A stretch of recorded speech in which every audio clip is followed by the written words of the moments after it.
देशाने संविधानाचा स्वीकार करून लोकशाहीतील एका नव्या पर्वाची सुरुवात केलेला दिवस म्हणजे 26 जानेवारी.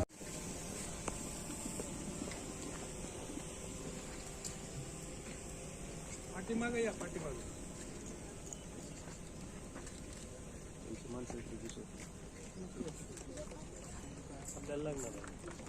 भैया पाठीमागे या,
भारतीय प्रजासत्ताक दिनाचा 76वा समारंभ या भव्य अशा पोलीस परेड मैदानावरती संपन्न होतो आहे.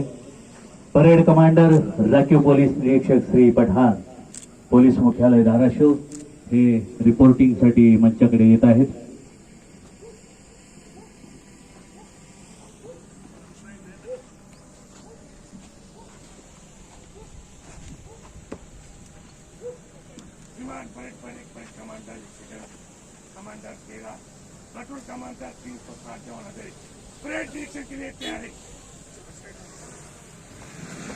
भारतीय प्रजासत्ताक दिनाचा 76वा समारंभ ध्वजारोहणाचा मुख्य शासकीय कार्यक्रम भव्य अशा पोलीस परेड मैदानावरती संपन्न होत आहे. माननीय मंत्री महोदय परेड निरीक्षणासाठी जात आहेत. त्यांच्या समवेत आहेत परेड कमांडर राखीव पोलीस निरीक्षक श्री पठाण, पोलीस मुख्यालय धाराशिव.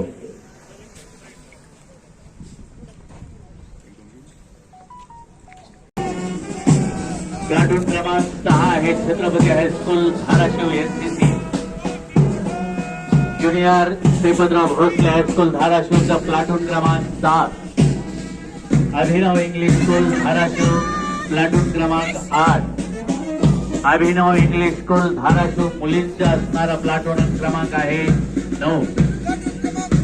रविशंकर हायस्कूल धाराशिव मुलांचा प्लाटून क्रमांक 10. श्री श्री रविशंकर हायस्कूल धाराशिव मुलींचा असणारा प्लाटून क्रमांक 11.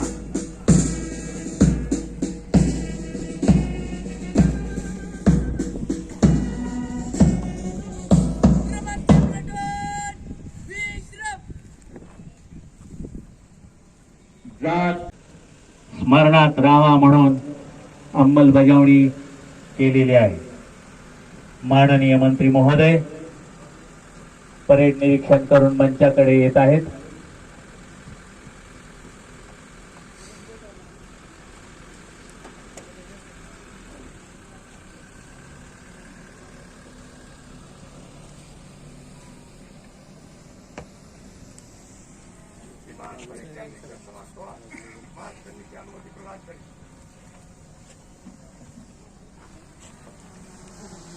सर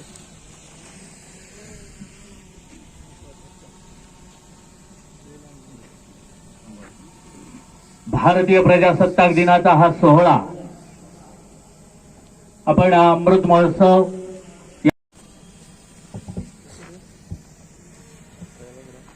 दिसत नाही.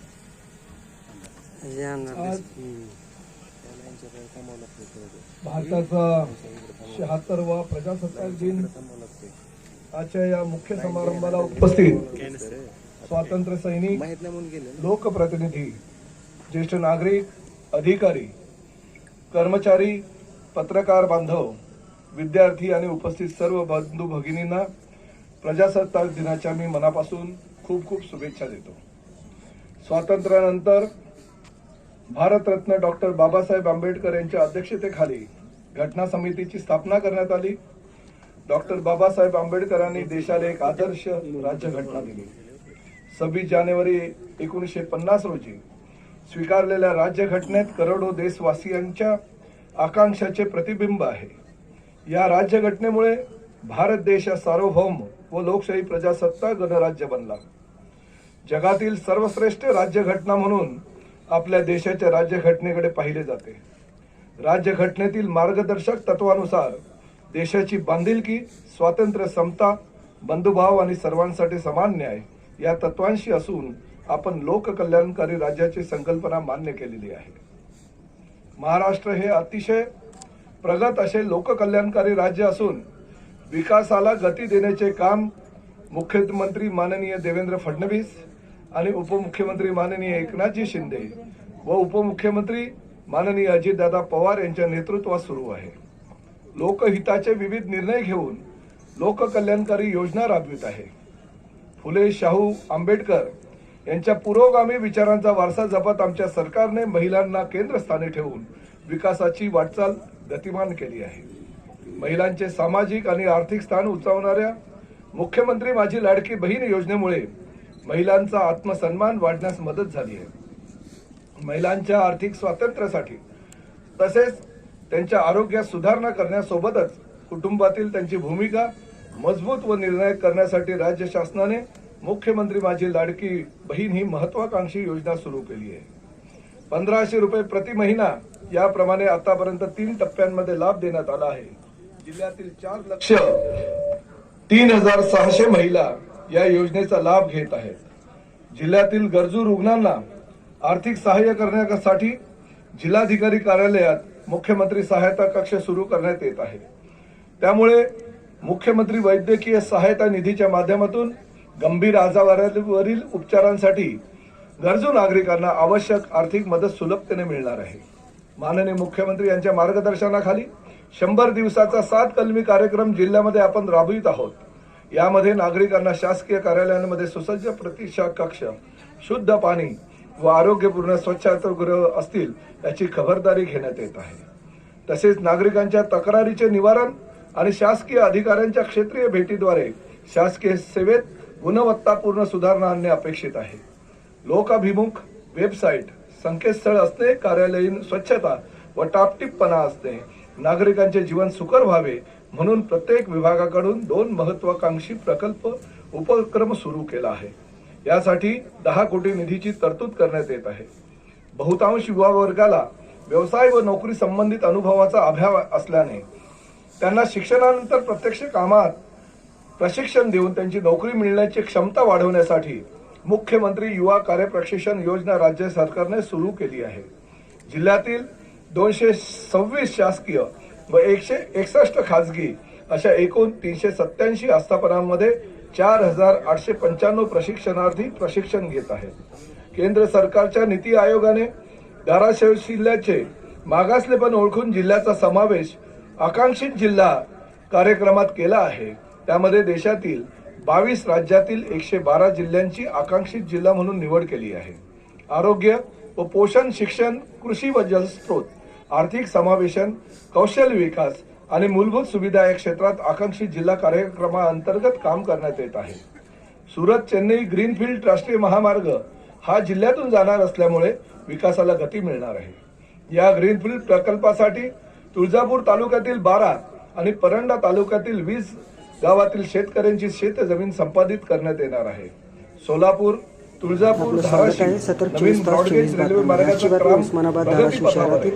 या रेल्वे मार्गामुळे महाराष्ट्राची कुलस्वामिनी आई तुळजाभवानीच्या 20व्या वर्षानिमित्त रेल्वे मार्गाने साऊंड मंडळ स्पीकर असोसिएशनतर्फे हजरत ख्वाजा शमशुद्दीन गाझी रहमतुल्लाह यांच्या मजारावरती गिलाफ व चादर चढवण्यात आली। यावेळी या असोसिएशनचे सर्व पदाधिकारी उपस्थित होते। 24 तास 24 बातम्या ब्युरो, उस्मानाबाद, धाराशिव। असल्यामुळे जिल्ह्याच्या अर्थकारणाला गती मिळणार आहे।